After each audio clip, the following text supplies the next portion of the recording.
안녕하세요. 결혼한 지 올해로 22년 차 딸 하나를 키우고 있는 50대 여성입니다. 이 나이에 어디 가서 제 얘기를 하기도 마땅치 않고 그렇다고 아무 일도 없었던 것 마냥 지나가자니 우라통이 치밀어서 익명의 힘을 빌려서라도 하소연 좀 하려고 찾아왔습니다. 제가 원래 제 얘기를 하는 편이 아니다 보니 말하다 보면 좀 두서가 없을 수도 있는데 그래도 양해해 주시면 감사하겠어요. 남편하고는 저는 원래 같은 회사를 다녔어요. 다만 남편은 저보다 입사도 먼저 했고 팀도 다르다 보니 처음엔 서로 얼굴만 알았지 딱히 가까워질 계기가 없었네요. 하지만 몇 년 후 남편이 저희 팀으로 오면서 어쩌다 보니 제가 남편을 서포트하는 일이 많아졌고 그렇게 친해졌어요. 다만 남편은 워낙 이전 팀에서도 그렇고 인물도 좋고 매너도 좋아서 인기가 많았거든요. 그에 반해 저는 눈에 띄는 사람이 아니기도 했고 원래 제가 이성 쪽은 좀 둔한 편이기도 해서 남편에겐 별 관심이 없었는데 하지만 어째서인지 하루는 남편이 저에게 정식으로 교제를 해보고 싶다며 연락을 해왔고 막상 그런 고백을 받으니 그 기분이 묘하면서도 싫지는 않더라고요. 그래서 한번 만나보자 한 게 이렇게 부부의 영까지 맺게 될 줄은 몰랐죠. 그때는 딩크라는 말도 잘 몰랐는데 어쨌든 남편이나 저나 아이 생각이 없었어요. 그래서 결혼하고 한 3, 4년 동안은 계속 신혼부부처럼 알콩달콩 서로만 바라보고 살았죠. 덕분에 양가 부모님들은 마음고생을 많이 하셨어요. 시댁에서는 혹시 저한테 문제가 있는 건 아니냐 의심도 하시고 그리고 그 무렵엔 솔직히 저도 아이 생각이 없으면서도 딱히 피임을 하는 건 아닌데 왜 안 생길까 하는 걱정이 들긴 하대요. 그래서 남편하고 병원이라도 가봐야 하나 어째야 하나 하루가 다르게 고민이 깊어져만 갔는데 그해 제가 임신을 했어요. 처음 제 임신 소식을 알렸을 때 양가에서 얼마나 좋아하셨는지 모릅니다. 다만 양가의 반응이 조금 다르긴 했어요. 친정 부모님은 손녀 손자 상관없으니 제 몸 하나 잘 챙기라 하셨던 반면 시부모님은 무조건 아들을 낳아야 한다고 몇 번이나 강조를 하셨습니다. 사실 시부모님이 워낙 옛날 사고방식이 강하신 분들이라 특히나 손자를 원하실 거란 건 어느 정도 예상은 하고 있었어요. 하지만 그렇게 임신 소식을 알리는 며느리 면전에다 대고 아들을 낳아야 한다고 대놓고 말씀을 하실 줄은 몰랐죠. 그래서 무척이나 당황스러웠던 기억이 지금도 생생하네요. 그리고 임신 7개월 차에 다니던 산부인과에서 저는 제 뱃속에 아이가 딸이라는 소식을 듣게 되었습니다. 그 소식을 들었을 땐 솔직히 아무 생각이 없었어요. 뭐라고 설명을 해야 적절할까요? 아마 아들이란 소식을 들었다고 해도 똑같았을 거예요. 그저 뱃속에 아이가 건강히 자라고 있다는 사실에 기뻤으니까요. 비록 얼마간의 흥분이 가라앉고 나서야 그저 손자 타령을 하시던 아버님 생각이 나긴 했지만 그래도 뭐 어쩔 수 없다고 생각했죠. 그런데 손녀라는 소식을 전해 들은 아버님의 반응은 상상 이상으로 차가웠습니다. 남편이 손녀를 보게 되실 거라며 아버님께 소식을 전하곤 형님 애들처럼 우리 딸 이름도 직접 지어주실 거냐 물었더니 무슨 기집애 이름을 지어달란 소리를 하냐며 화를 내셨거든요. 그때 정말 서운했어요. 그리고 아이 출산 후에도 아버님은 병원에 와보지도 않으셨죠. 어느 정도 몸조리가 끝나고 나서야 제가 딸 데리고 시댁에 인사를 드리러 갔는데 그때도 아버님 반응은 본체만 채셨고요. 뿐만 아니라 대화를 나누다 미역국 얘기가 나오니 어머님께선 기집애 낳고도 미역국을 먹느냐며 세상 좋아졌단 소리를 하셨는데 참으로 어이가 없더라고요. 아무튼 이후로도 어머님 아버님은 도통 저희 애가 어떻게 자라는지 잘 지내고는 있는지 궁금해하시는 일이 없으셨고 그래서 저도 명절이나 시부모님 생신처럼 찾아뵈야 할 날이 아니면 굳이 시댁에 가질 않았어요. 게다가 어쩌다 한번 가는 시댁에서도 아버님은 남자 시조카들은 보란듯이 양옆에 끼고 소파에 앉아 TV를 보시고 저희 딸은 매번 바닥에 앉히시기 일쑤셨지요. 처음엔 설마 싶었지만 그 꼴을 몇 번씩이나 보고 나니까 하루는 정말 머리뚜껑이 열리는 것 같더라고요. 그래서 제가 남편더러 정말 이대로 보고만 있을 거냐니까 남편이 자기도 더는 못 참겠다면서 아버님한테 큰 소리로 화를 내대요. 이럴 거면 영 끊고 살자면서요. 그리고 그 일이 있고 한 1년은 정말 서로 연락 한 번 없이 지냈어요. 중간에서 아주버님은 그래도 저희가 아랫사람이니 이 정도 했으면 되지 않냐 하시며 숙이고 들어가라 하셨지만 아주버님은 아들만 둘이었고 그 아들 둘이 시부모님으로부터 온갖 사랑은 다 받고 있었으니 저희 기분을 이해할 리가 없었죠. 아무튼 남편도 형은 상관하지 말라며 버텼고 결국 어머님이 먼저 연락을 해오셨어요. 부모 자식 간에 언제까지 이러고 살 순 없지 않냐 하시며 저희더러 이해를 좀 해달라, 당신들도 노력하겠다 이렇게요. 솔직히 저희가 바라던 사과도 아니었고 두 분 다 끝끝내 미안하단 말씀은 없으셨으니 반쪽짜리도 못 되는 사과였지만 그래도 일단은 알겠다 하고 다시 조금씩 왕래를 시작했네요. 하지만 저희 딸이 7살 되던 해였습니다. 저희 부부는 경제교육이 중요하다 생각하여 딸아이가 어렸을 때부터 돈을 받으면 일단은 저금통에 넣게끔 교육을 시켜왔어요. 특히 명절처럼 아이 입장에서 큰돈이 오갈 때는 엄마가 맡아줄게, 나중에 줄게 이런 말보다는 본인이 직접 저금통에 넣게끔 가르쳤었죠. 그런데 그해 추석이 지나고 아이 저금통을 봤는데 저금통이 텅 비었더라고요. 기억에는 아주버님이랑 시이모님한테랑 얼마씩 받았던 것 같은데 말이에요. 그래서 애한테 용돈 받은 거 어디다 뒀냐고 물으니 그 돈을 전부 다 아주버님네 애들, 그러니까 시조카들한테 줬다는 겁니다. 저는 처음에 아이가 제 말 뜻을 제대로 이해를 못한 줄 알았어요. 그래서 다시 지난번에 할머니 할아버지 집에 가서 받은 용돈, 그 돈 어디다 뒀어? 하고 물으니 애가 답답하다는 듯 저희 어머님이 시조카들한테 주라고 했다는 거예요. 제가 황당하기도 하고 어이가 없어서 할머니가 그걸 왜 다 오빠한테 주라고 그랬냐니까 할머니가 앞으로도 저희 딸이 받는 건 다 오빠한테 줘야 하는 거라고 하셨다나요. 그 말을 듣곤 어찌나 속이 상하던지. 그래서 제가 딸에게 그건 할머니가 잘못 이야기하신 거라고, 그럴 필요 없다고 했어요. 그리곤 바로 남편에게 전화해서 딸애와 나눈 이야기를 전했죠. 그러자 남편도 저만큼이나 화가 난 것 같더니 자기가 퇴근하는 대로 시댁에 가서 아주 단판을 짓고 오겠다대요.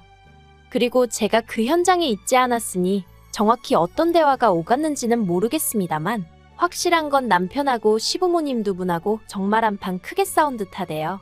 남편이 시부모님한테 어떻게 7살밖에 안 먹은 손녀한테 앞으로도 죄다 오빠들한테 양보해야 된다, 오빠들을 도와주려고 태어난 거다 그런 말씀을 하실 수가 있냐고 따졌더니 시부모님 하시는 말씀이 기집애들이 원래 그럴라고 태어나는 거지 그럼 뭐 얼마나 대단한 일을 할 것 같냐며 적반하장으로 나오시더랍니다. 그리고는 그러니까 지금이라도 니네도 아들 하나 더 낳으라셨다나요? 그래서 남편이 됐다고 둘째 아들은 죽었다 생각하시고 사시라 했대요. 앞으로 평생 얼굴 볼 일은 없을 거라면서 말이죠. 그리고 이후로 또 1년을 시댁하고 연락 없이 지냈어요. 솔직히 처음 이런 일을 겪었을 때는 밤낮으로 심장이 벌렁거리기도 하고 괜히 죄책감도 들고 그랬는데 이번만큼은 그런 것도 없더라고요. 오히려 제 어린 딸이 당한 걸 생각하면 고작 저희 쪽에서 할 수 있는 일이라곤 연락을 끊는 것뿐이라는 게 억울하고 분할 지경이었으니까요. 그런데 저희 딸이 초등학교에 입학하고 얼마 지나지 않아 시부모님한테 연락이 왔어요. 입학 축하한다면서 10만 원을 같이 보내셨더라고요. 어이가 없었죠.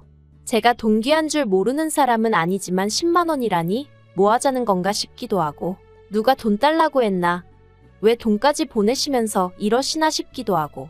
그래서 돈은 아주버님을 통해서 돌려드리고 남편이 마음만 감사히 받겠다고, 하지만 연락은 하지 마시라 했다 들었습니다.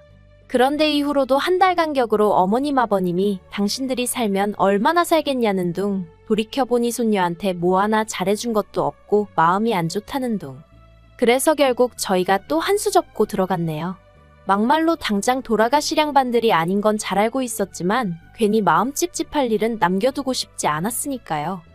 그리고 이렇게 지내온 세월이 벌써 10년 가까이 되어가는데 사실 그 시간 동안에도 별 거지 같은 꼴을 한두 번 본 게 아니에요.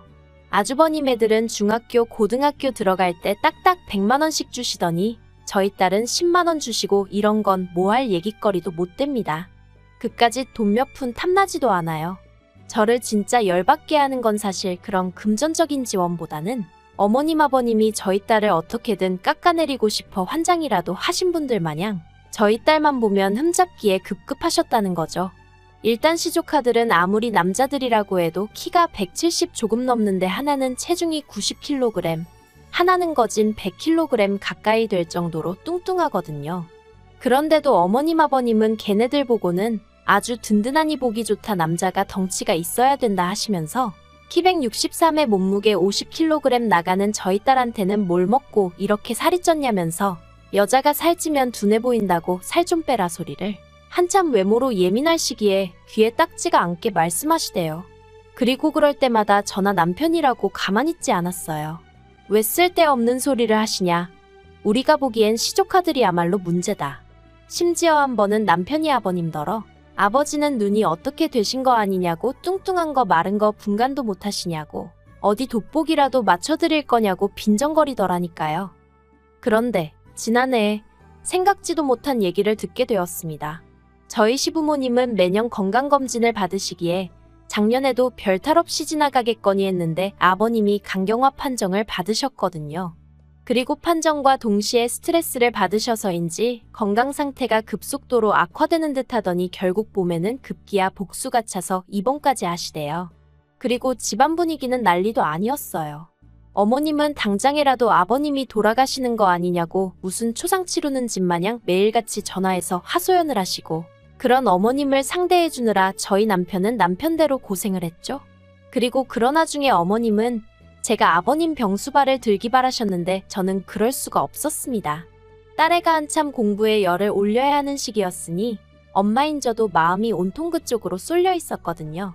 그래서 저 말고 형님한테 말씀해 보시라니까 거긴 안 된답니다. 그러면 당신 큰아들하고 손자들 식사랑 뒷바라지는 누가 하느냐고요. 그리고 이건 제 지나친 생각이었을지도 모르지만 그런 와중에도 손자랑 손녀를 차별하신다는 생각에 솔직히 오만정이 다 떨어지더라고요. 그래서 병수발이고 뭐고 더 하기 싫고 그래서 더 안 했어요. 까놓고 말해서 시댁에 돈이 없는 것도 아니고 힘드시면 간병인 부르시겠지 싶어서 솔직히 모른 척 했네요. 그러다 결국 아버님이 간암 판정을 받으셨습니다. 병원에서는 하루라도 빨리 간을 이식받는 게 제일 좋다고는 했지만 솔직히 간을 이식받는다는 게 쉬운 일은 아니잖아요. 흔한 일도 아니고요. 아무튼 그래도 아들이 둘이나 있고 아버님 형제분들도 계시니 전 별 걱정은 안 했습니다. 아니, 걱정은 되었지만 그렇다고 제가 달리할 수 있는 일이 있던 것도 아니니 별다른 의견을 내지 않았다고 해야 할까요? 그런데 그 이야기가 있고 며칠 뒤 어머님한테 연락이 왔는데 시간 날 때 저희 딸을 데리고 가서 조직검사를 받아보라대요. 좀 황당하기도 하고 제가 설마 싶어 어머님께 아주버님네도 전부 다 검사를 받았냐 물었습니다.